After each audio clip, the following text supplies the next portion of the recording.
Hello and welcome everyone to another Foreman community demo.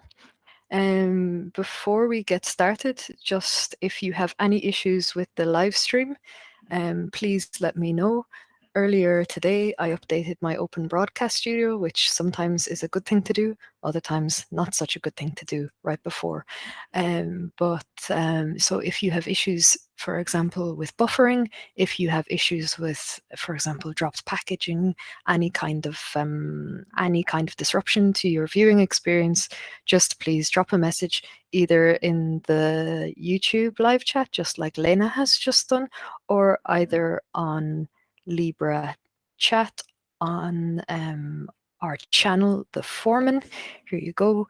Also, as we are live, feel free to ask any questions. If you have any comments, any feedback for those who are demoing today, please do let us know, as we are very happy to hear your questions. And just before we begin the live demo, I just have a few short release announcements. So just a few updates on the upcoming Foreman 3.3 release. So we are now approaching stabilization week. So around this time, bigger changes will no longer go in. We get ready for the first release candidates. And at the moment, all going well, we should have our first Foreman 3.3 release candidate around May 12th, maybe on May 12th. All going good. And then in terms of, you might have heard us in the community discussing EL7 deprecation.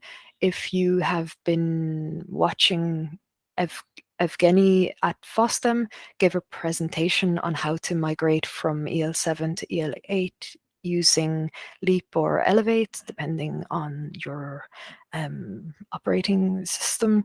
That recording I've put in the YouTube description for this video. If you haven't seen it and you'd like to watch back and you might have any questions, some community members have been quite active in asking questions, in getting prepared for their migrations.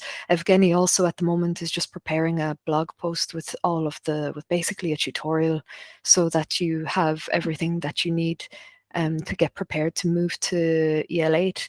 If you have any questions, comments about this, do let us know. At the moment, it's looking like the deprecation will be announced for Foreman 3.4.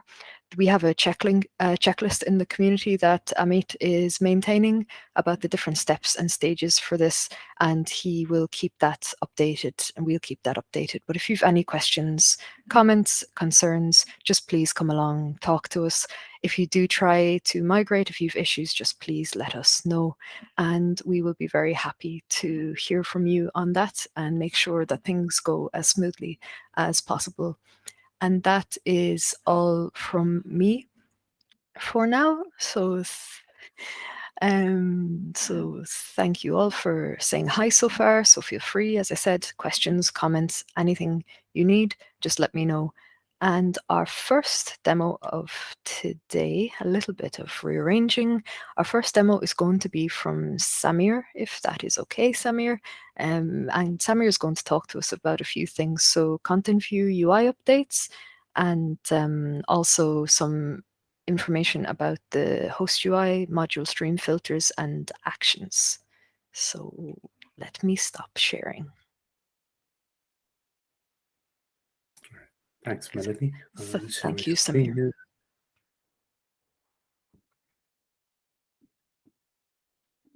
All right.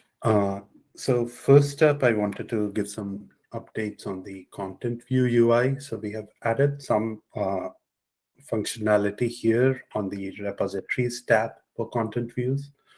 So we have enabled bulk selection and cross-page selection. So I have like 9 repos here. I can go to the next page, select what I want to select, come back to the first page, still have the original selections here. So your state will be saved. And you can also apply filters, and like the state will still be maintained. So I can do this. I'll now have 5 selected. And You can perform actions like adding, removing, etc. Another update I had here was we have switched the buttons a little. So earlier we used to have a primary button which was published new version. So this would be the blue button. And these buttons on tabs were secondary buttons. So, but we got feedback saying this primary action should be more prominent on the UI. So we have switched it a bit. So you'll see these primary buttons on tabs as primary buttons. Last up, we had a bug ever since we went live with this content view UI, which was basically this. So this errata, for example, so this is an errata filter, and we have this added. And this used to not show up if you remove the repository containing this errata. This bug was affecting errata filters, module stream filters, and package group filters. So that has now been resolved. So even if you remove the repository containing that content, you'll still be able to see that content in the filters if it's been added. Because in the backend, it always applies that filter, even though it doesn't make any impacts. But yeah. So those are the updates on content views. Moving on to the hosts UI.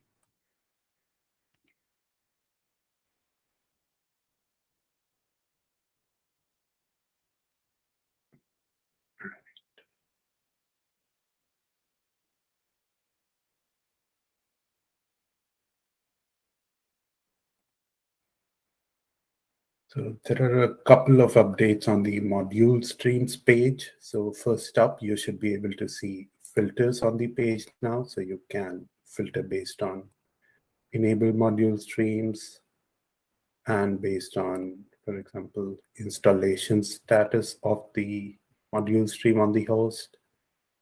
So you should have these filters available now. There are also actions now, so you can perform any of these actions. So there's this checkbox.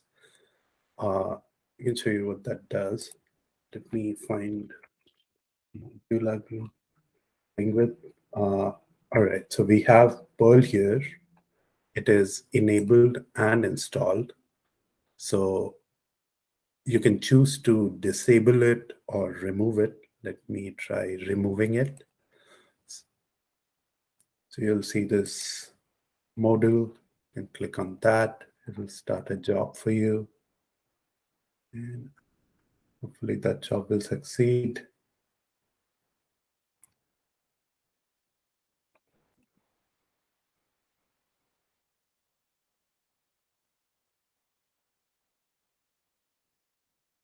Right.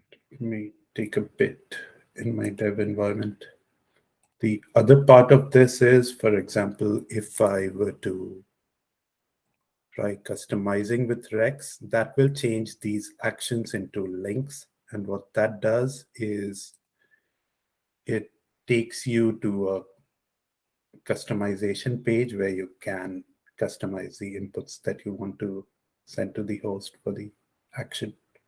So this will bring you to a template and you can modify and verify and then hit on submit, and that will in turn start the job. All right, that was all I had to show. Job is still stuck. That's great, Samir. Right. Thank you very much. So I will just check if there are questions for you, Samir.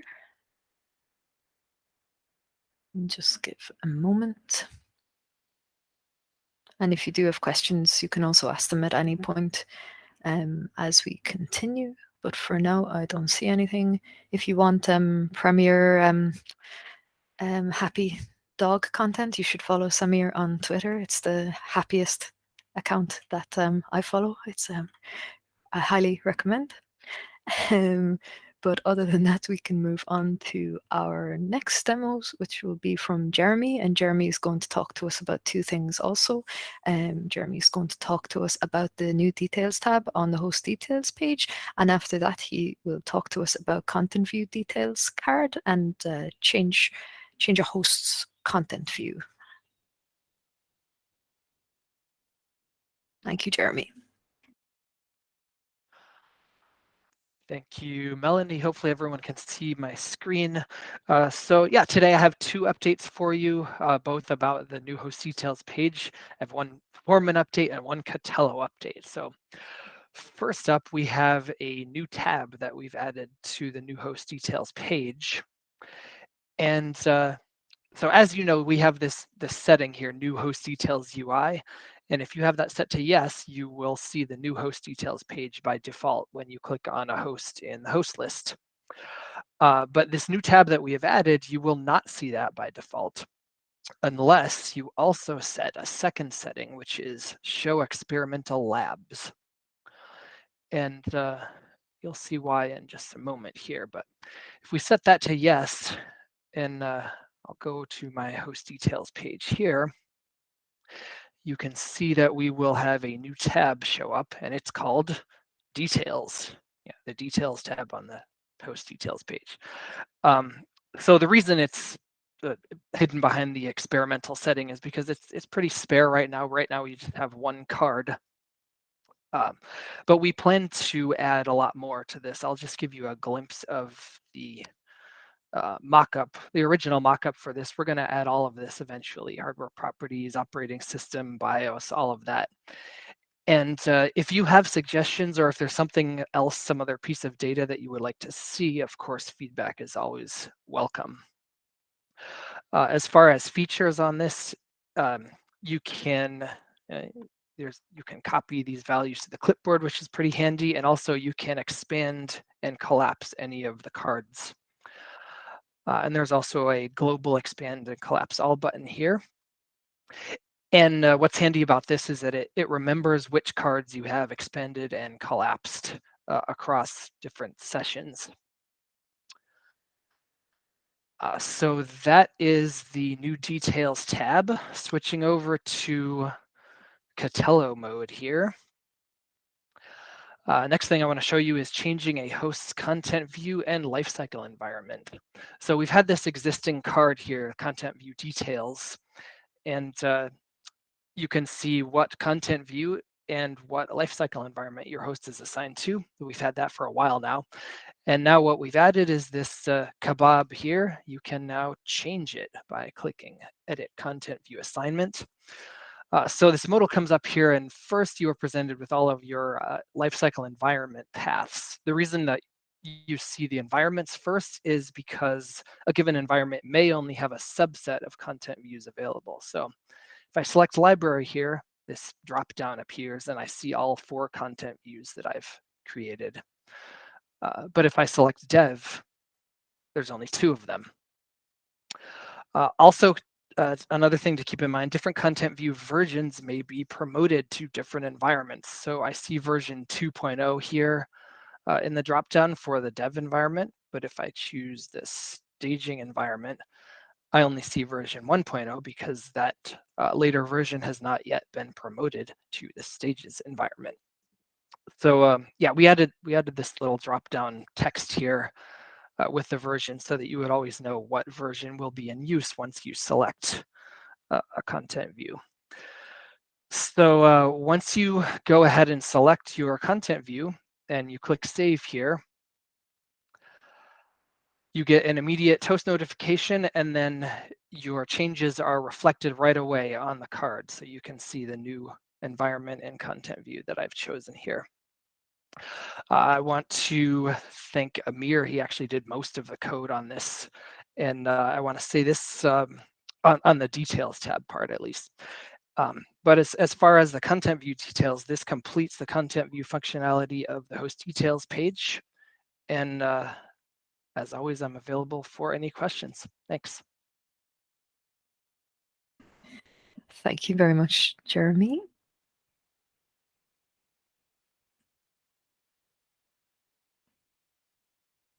So let me just check for any questions. I didn't see any come in, so I think we are good to go. So that was that. And I just want to check in with Ian if he's not. Yeah, he's here. Ian, how's it going? Did you get it? Do you get it? All right, how's your environment? Is everything there? Yeah, we should be all good.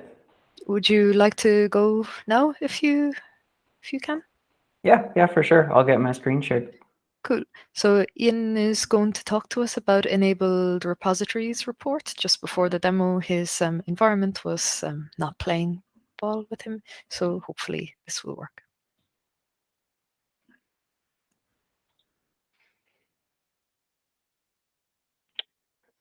Alrighty.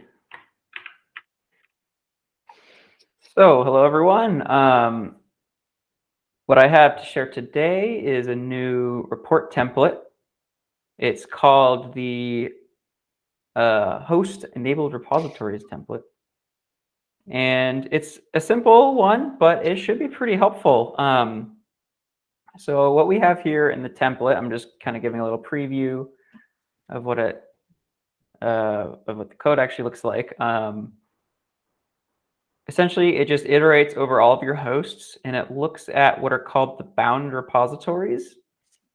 This is a kind of a back-end term, but it's what repositories your host can consume from. And what we show is we show just some information about the host and the repository in the iteration, and then we show the package count. Now, what's kind of special about the package count is that because it's using the bound repositories, the package count will be limited by your content view filters. So it won't just show the package counts that are available in the library repo. It'll show its actual filters. So you could see which hosts have which amount of packages. If maybe there's a host that was assigned to the wrong content view, you could notice that the package count is very low, for example. And so I've already generated this report, so I can just give you a preview of what it looks like here. Let me zoom in. And so, yeah, you can see I have a few hosts here. I have a couple of rel8 hosts, and then I have some CentOS hosts. And then I have a variety of the repositories that it's consuming from. And then you can see the package counts on the right here. And that's pretty much all there is to say about it. I hope you folks all find this new report template useful. Thanks. Thank you, Ian. Glad you got things going. Let me see now if there are any questions for Ian.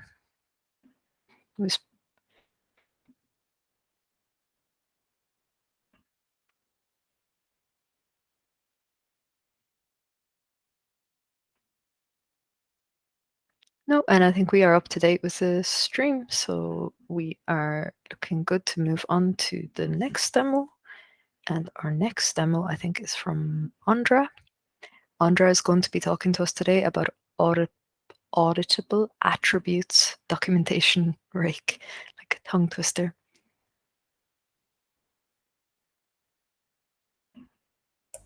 Hello, everyone. Sorry for the tongue twister. It's a working title. I hope we will come up with something better. But yeah, so let me share what I've been working on. So audits are just records of what happened in the system, what changed, and if I go to see all the audits, I can see audits on any number of models or records. And if I go into details of that audit, I see description changed, root password changed. But what I've been asked is what all the attributes can be recorded here. So what would be the superset of all these attributes that can be audited on host group and what all records can be audited. So what informations are expected to appear here, and also descriptions of those attributes. So host group description is pretty self-explanatory, but root path might not be. You are already a bit confused, right? What is root path? You know what that means because you are developing Foreman or using Foreman for a long time. But if you are just starting with Foreman, you might get confused what this actually means. So what I've put together is a rake task, which for now it will output it only to your console, but we will find a place where this might be automatically generated, or at least some links into current documentation.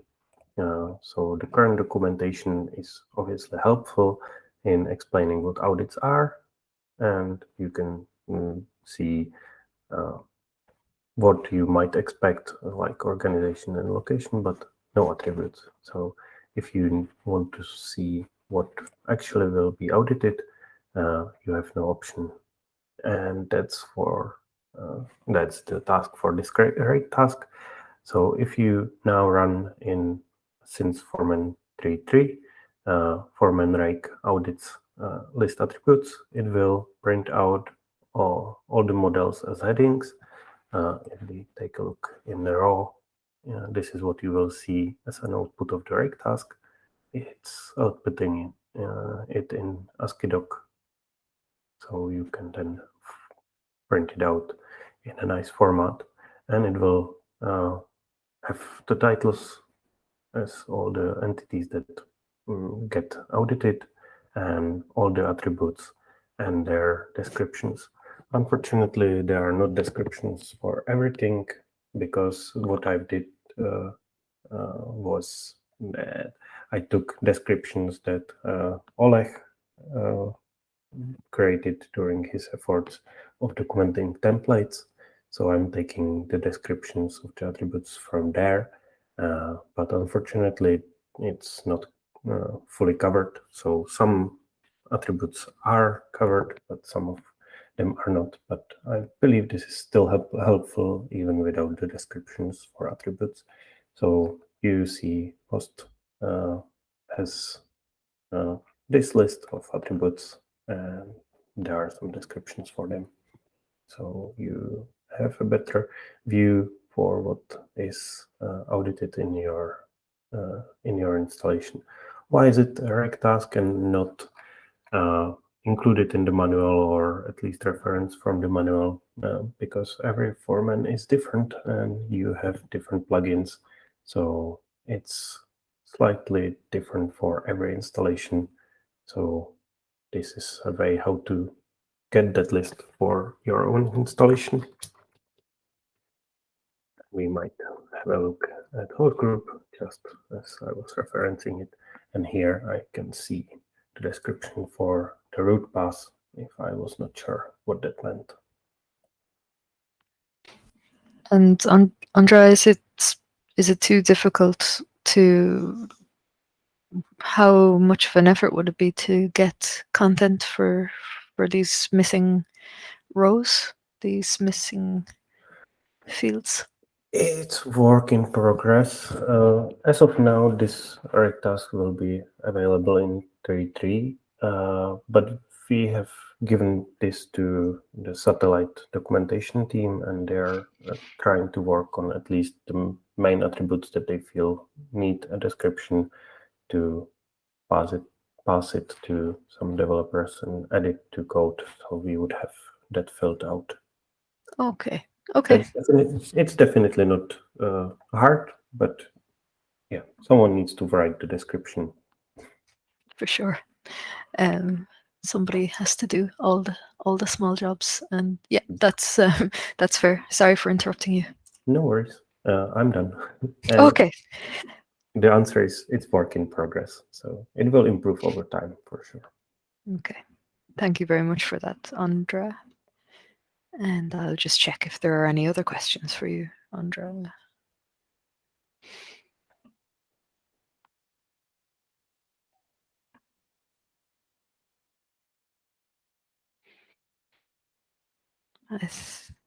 don't think so. I think there is actually a few second delay at this stage.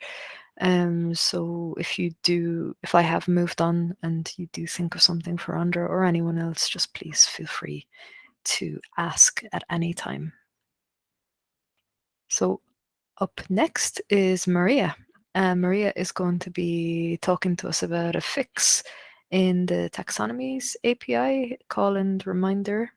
I will let Maria explain it in a bit better than I will. Yeah, hi. I noticed some time ago that per page equals all didn't work in the taxonomies. So that will be location and organizations. So users can go into this URL like API/organizations per page all, and then they should see all the organizations. And before the fix, it will just show up empty.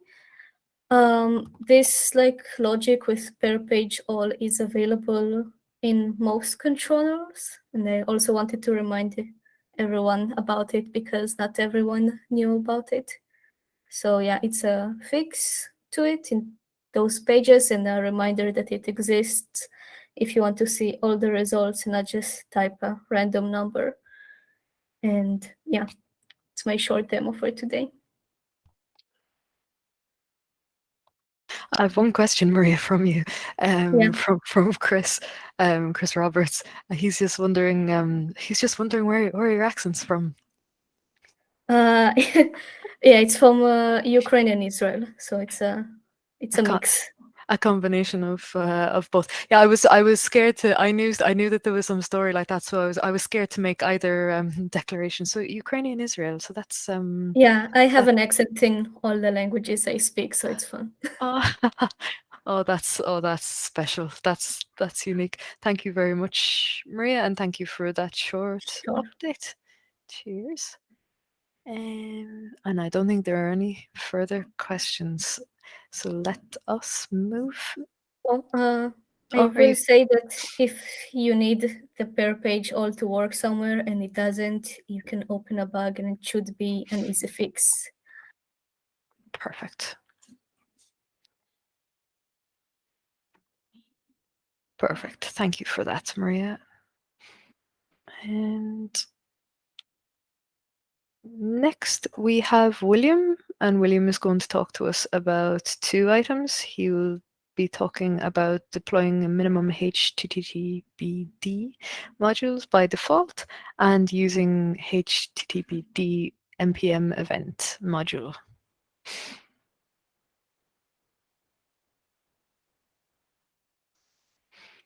Hello.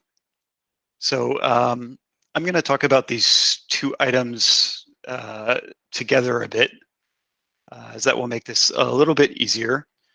So the first thing I want to show you, this is a fresh install of Katello 4.4 on EL8.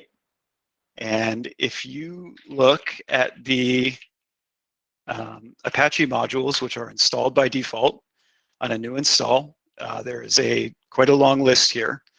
And the truth is that not all of these are strictly necessary for Katello to function. Many of them are simply here because the way the installer works, it uses the Puppet Apache module to install Apache HTTPD. And that Puppet Apache module has a default mods parameter, which if that parameter is set to true, then it just has a whole list of HTTPD modules which it installs by default because it assumes that these are the most common Apache modules that most people might want to use in whatever service they're deploying behind HTTPD. However, that being said, not all of these are necessary to run Foreman. So a colleague of mine suggested that maybe we could trim this list down and disable that parameter that installs the entire list of default mods and then see what works. see if there are any issues, solve them by re-enabling only the modules that we need. So yeah, so here's the complete list that we have present day, just in a default installation. And I'll show you shortly a nightly build, and you'll be able to see the differences. Before we move over to that other box, I will show you in here, we're currently using npm prefork as our multi-processing module,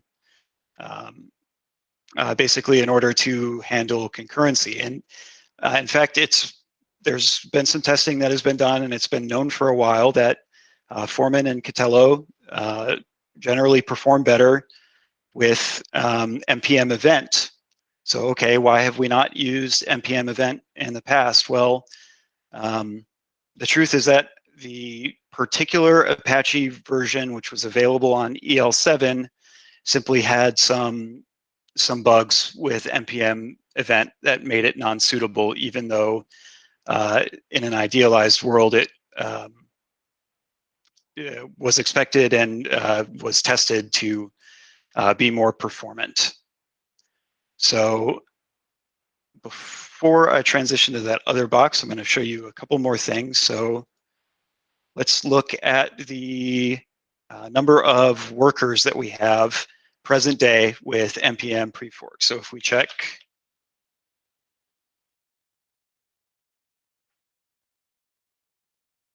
we can see here that there are 9 workers.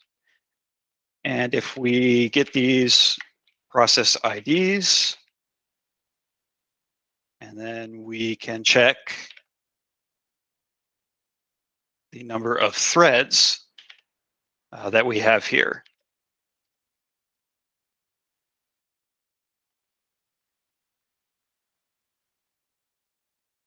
Right, and if I filter this one out, here are our threads, and we can count them. So we had 9 workers, and we have 9 threads. So every worker is single-threaded, right? And we check how much memory we're using in this configuration. It's really not too bad. Under idle, we're using 14 megs of RAM, just about. Okay, so let's compare now to a nightly build and see what has changed.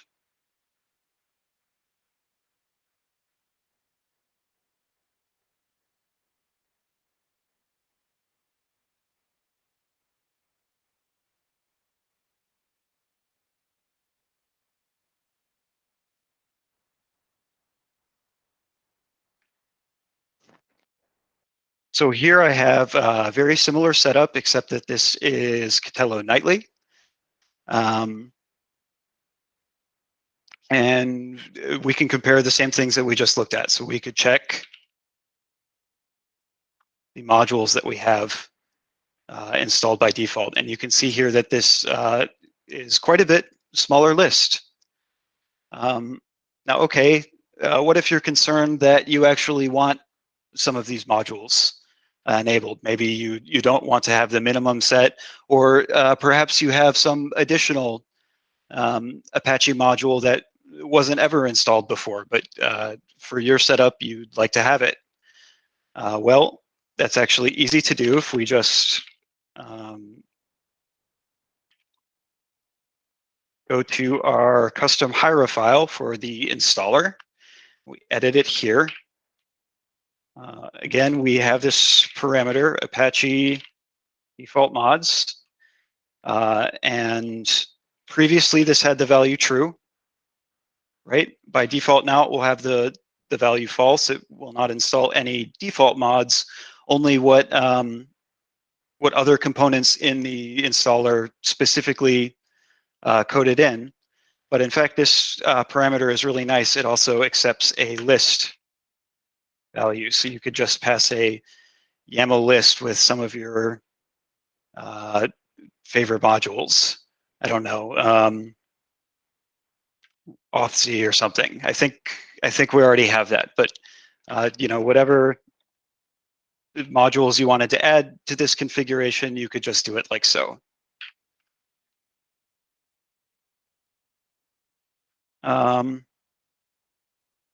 Okay, so we're also running now with npm event, which is expected to be more performant. And let's investigate that a little bit. So if we check again the number of Apache workers that we have, right, we can see there are only three Apache workers here. What about the threads? So let's get those process IDs. And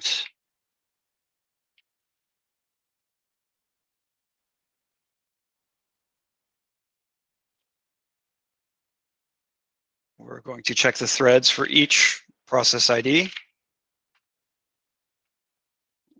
Filter it a little bit.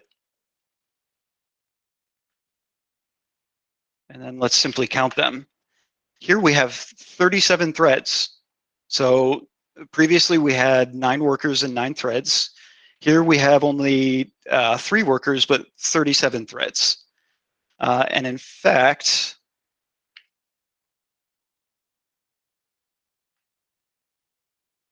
we can see here that we're actually running with less memory. Part of this is modules that were not necessary that were disabled, but part of it as well is using the event npm module allows these threads to share memory so that you have more concurrency on your system with a lighter footprint. So so there are benefits to this.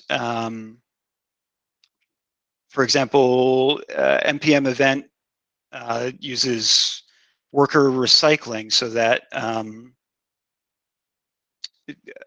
if a single worker continues processing requests, you know, for a long period of time, many requests, the amount of memory used by that worker could just continue growing.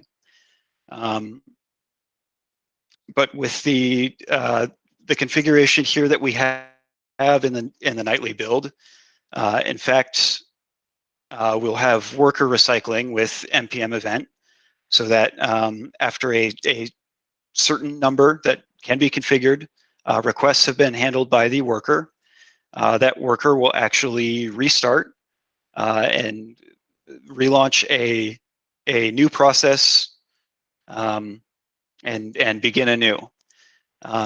So okay, so if you're concerned that what if my server is under load and I'm receiving many requests and then this limit is reached and my worker has to recycle, and now will I be temporarily unavailable, unable to process those incoming requests until the new worker starts up? Well, in fact, in this configuration, we have so many extra threads just using the same amount, or in fact, even less memory, that we have really an entire extra worker. The minimum spare threads, minimum idle threads is set so that there's always an extra worker running that's ready to go. So when the recycling takes place, yes, the worker that has reached its limit will shut down, right? But another worker has already been started in the past, and it's already ready to continue handling those new incoming connections and requests. And so that new worker will seamlessly pick up these new requests while the original worker shuts down, and then a new worker starts up in order to be sort of the next one in the queue. So there will always be a new worker ready to go, ready to handle new requests, and we're able to do that with actually a lighter weight footprint and more threads available on the system. So yeah, this is all aimed at really achieving a performance benefit, as well as having a more minimum install that only installs what is necessary, but still gives the user the option to install any additional Apache HTTPD modules that they may desire. Okay, thanks for your time, and let us know if there are any questions. Thank you, William. I will just allow a moment for questions because I know that was a lot of information. And there is a little bit of a delay today on the live stream, I can see. About 30 seconds, 30. So great presentation is the feedback, William. Let me see. Oh, great, thank you. I think that might be it for now. So thank you, William.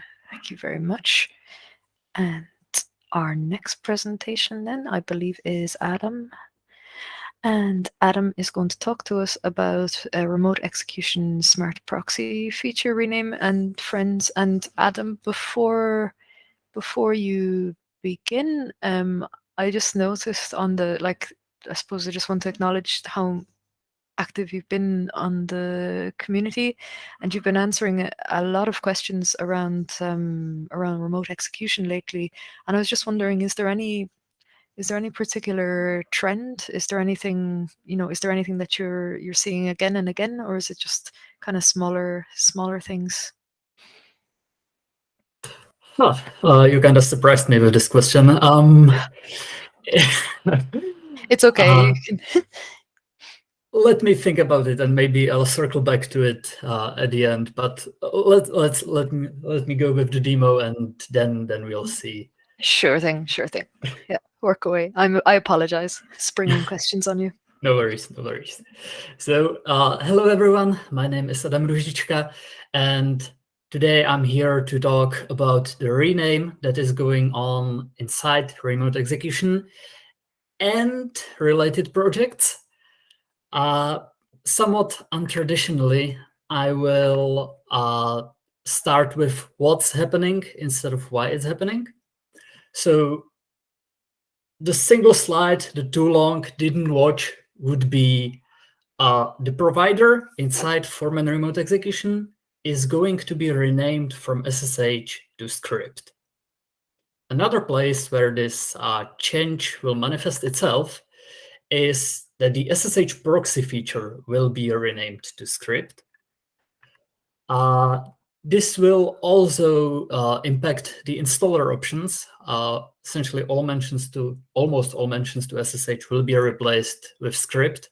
So instead of --foreman -proxy -plugin -remote -execution -ssh -whatever, there will be --foreman -proxy -plugin -remote -execution -script -whatever.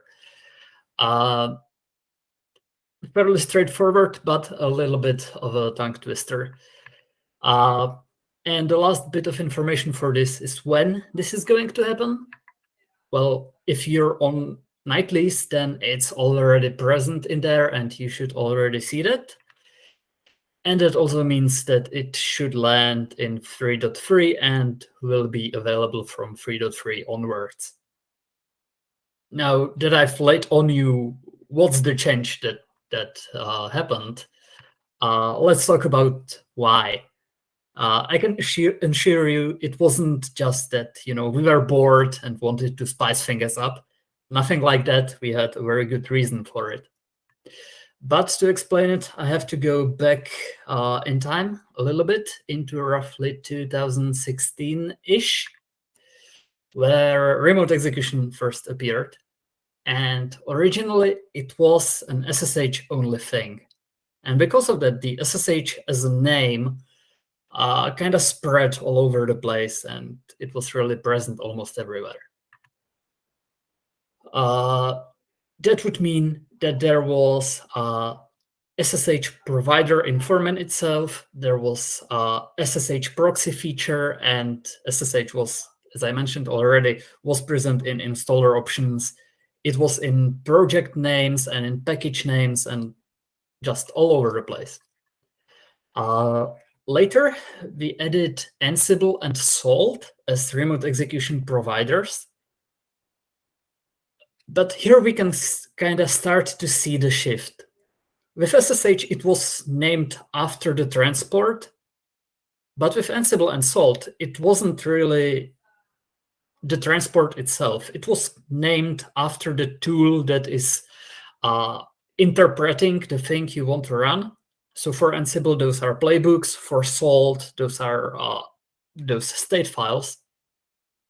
And it's more about the syntax rather than the transport used between the proxy and the remote host. Both Ansible and Salt can use SSH. They can use something else, but the name really describes the syntax that the provider is able to run. Now, later, I mean, like last year or so, we started working on remote execution pool provider, which wouldn't use SSH at all. The intent was to be able to seamlessly use the same templates that people already had for SSH and just switch the transport between the proxy and the remote host to something else. Ideally, Foreman should not know which transport is used between proxy and remote host, and it should just work. This was accomplished. We managed to pull that off. But suddenly a lot of things started, not make sense or stopped making sense. For example, in Foreman, you had SSH provider, but even if you used it, then it may not use SSH at all. You may have an SSH feature on the proxy, but it would not use SSH at all, again. And in the installer, you could end up with things like -- Foreman proxy plugin remote execution --SSH -mode equals pool -MQTT, which doesn't make sense at all, and it kind of makes it hard to follow what is really going on. So to get out of this mess, we did the rename. So we dropped the SSH name. We use more generic script instead to focus more on the accepted syntax as opposed to the transport on which the name was based previously. As I already mentioned, this had to be propagated into a lot of places. So to recap, the provider is now script instead of SSH. The proxy feature is now script instead of SSH. And the installer options, they're renamed. Again, if you're on a nightlies, then feel free to check it out. If you're not and you're waiting for a stable release where this lands, then 3.3 will be the one. And yes, that's it. That's almost all I had for today. I would now just ask Melanie if there are any questions for me so far. There was just so far one comment at them, and I was wondering. I suppose the comment is the length of the argument is quite long. Is there any why are you so descriptive with them?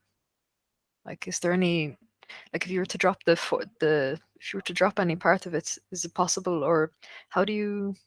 Is there a particular order to them in that? Like, why is it so long? That's the only question. I'm not the domain expert in this, but if I recall correctly, the installer options are automatically generated from the Puppet classes that are used for it under the hood. So all the proxy plugins have a Foreman proxy prefix. Then the following part is based on the name of the class itself. And then the last section is based on a parameter of the class itself. I mean, we could possibly rename all of those, but that would be a major undertaking, I'm afraid. Cool. No, that's fair. Yeah. If I could step in for just a second, I could confirm that that's exactly correct. And if you understand that naming, how the first part refers to the name of the Puppet module, and then the second part refers to the class within it, and then the final part refers to the parameter within that class, then you can actually find the documentation for these Puppet modules and these classes and these parameters, and you can find lots of detailed information about how it can be configured. So it's useful to have this naming convention be what it is in order to find the Puppet documentation corresponding to these parameters. Okay, that's actually a great answer. So thank you very much for that. I have another question now that's after coming in from Victor on the live stream chat, and Victor is saying when the remote execution functionality was operating, it was via SSH and the 22 TCP port. With the ongoing changes to script, what port would this be now using, or where can he also find more information about this? That kind of depends. So far, even though it's renamed, it will use SSH by default unless you explicitly go in and switch it to a different mode. So nothing changes yet. There may be, or there will be changes with the pool provider. And actually, if I can keep the microphone for a little bit, I had one more slide post credits. So there's a little bit more. I talked a lot about the pool provider being the cause for the rename, but not really. I haven't really talked about the pool provider itself. So to fix that, the pool provider, all the code bits and everything is available in Nightly's and is installable. But one kind of has to know what they're doing while setting it up. There are some manual steps that are needed. It's slightly easier if you have Catello, but let's not go there yet. It is still a little bit rough around the edges. I mean, it works for the most basic cases, but there are things that need to be improved, and we are aware of them, and there's quite substantial amount of work going into that. So hopefully the most glaring issues will be fixed by the next community demo, in which case I would be more than happy to come back here again on the next demo and talk about it properly, describe all the ports, how it works, how do you set it up, and so on, so people can set it up for themselves and start playing with it. And with that being said, it's really all I had for today. So thank you for listening. I'll ask once more, any questions? Just one final, I'm unsure if it's a question or if it's a statement, but with these changes that are coming, just say if you have a Foreman 3.2 currently running, and when you go to upgrade, will this functionality be fully operative? Is there anything else that needs to be done for people upgrading, for example? Right. I forgot to mention this.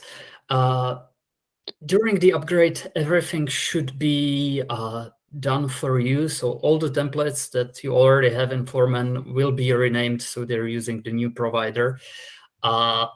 If you have a newer Foreman but an older proxy where the proxy still has the SSH feature, everything should keep working.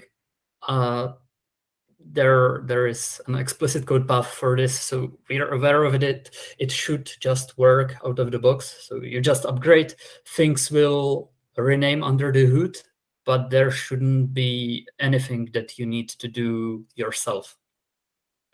The only thing you may need to do is, if you already have some templates exported from before the upgrade, we can't obviously touch those exports. So if you intend to import them later, you will need to go into them and rename the provider yourself. But that's the only thing that you will need to do. Okay, that's great, Adam. Thank you. And I think that you've answered so many questions that we can forget about. We can forget about my initial one that I sprung on you for for now, and we can maybe talk about that some other time. So thank you very much, Adam. And yeah, you have thanks on the chat as well. So excellent. We will. Happy to be here. We will move on to our final demoer of the day, which is Ron. If he has joined us, I believe he did. And Ron is going to talk to us about three separate items, three small items. So the first is a fix regarding adding host parameters. Oh yes, there was a lot of reports about this in the community. So there was a bug where adding host parameters were clearing the value of the prior line, and removing a reports deprecation warning is another small update. And then about the Foreman core, the new reports tab. So Ron is going to be talking to us about these now. Thank you, Ron. Hello, hi everyone. So first I will discuss about a small fix to a very annoying issue. Yeah, and there was many new posts about it recently. So first I want to show you, and let's pray for the demo god that the page actually breaks. So first, when you edit an host and want to add parameters, I'm not sure if you remember, but in the past, when you added few parameters, it was always added like appending to the bottom. So for example, if you add an host with so many Puppet parameters, for example, and you wanted to add a new one and change its type, for example, or change some other stuff, you needed to scroll a lot down. So actually, there was a fix that changed the direction so you can add things to amend it. Sorry, prepend it, add it on the upper side. But on the other end, the other side of the application, on some ugly jQuery file, there was also this method to override existing global parameters. And when you click on it, you saw the page just broke. So it tried to actually append as it used to be. And there was a small fix just to change the direction. Yeah, so hopefully, let me check out the commit with the fix now. That's risky in while demoing. 1 second. Okay, I think I found a commit. Starting the server. Yeah, so basically, when you added more and more, just clear the value each time. But it added the name of the global parameters to the last one. Okay, I think we should be good. Let me refresh. So now, for example, if I add something, let's just change it. Okay, now it worked. You see the previous value with what we changed is down, and then we added more stuff. So now it works. And we also open cherry picks to Foreman 3.2 and 3.1. And I think they are already merged, should be available in the next release. Okay, so that's it for parameters. Any question about that? Nothing so far. It's great that's fixed though. Delighted. Great. So moving to the next topic, remove reports deprecation warning. If you noticed in the config management page, there was a warning, and when you clicked on the link there, it took you to our community tutorial of migrating reports to the new format in Foreman 3.2 Plus. So actually, if you can see here, the wiki changed. So since we don't have much capacity for this feature at the moment, as you can see, Elsa wrote the development of the new host reports plugin was ceased. Do not perform the migration. And basically, this is the repo of Foreman host reports. If anyone has capacity to continue, this is really the plugin.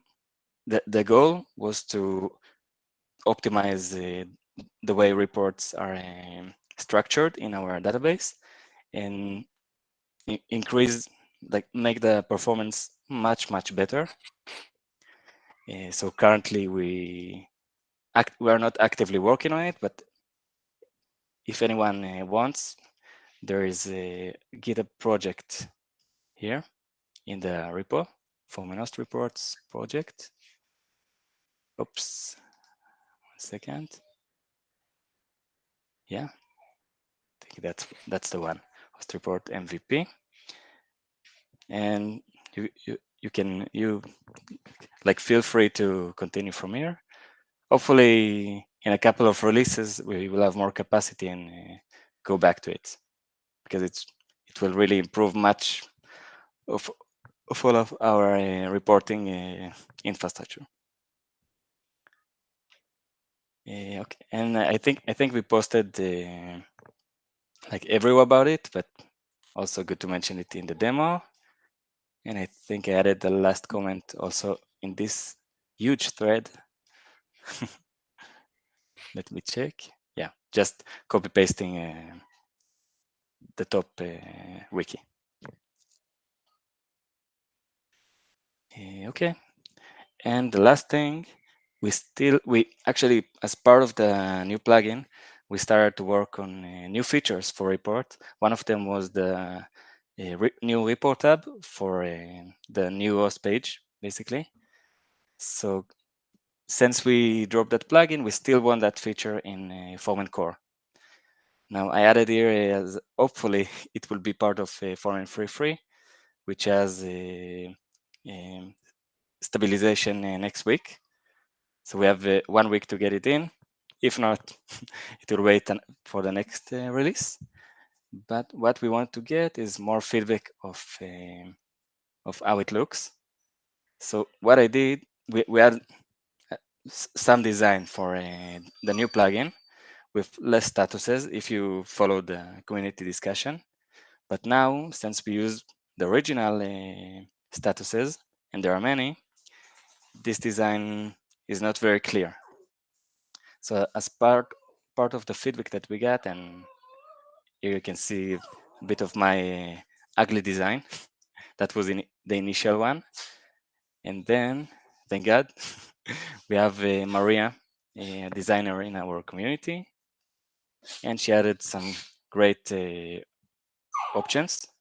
So one was really without a tooltip. Let me zoom in a bit. Hopefully you see it well. So you can see here the reported at and each status in different column. So it's a bit clearer.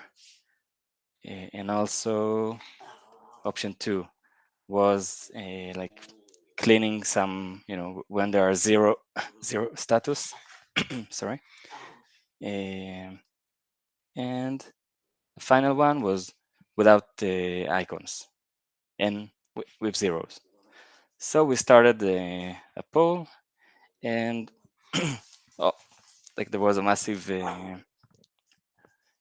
lot of people liked option 2, that one, without the zeros, but in different columns with icons. And then the discussion continued as usual in the in the community.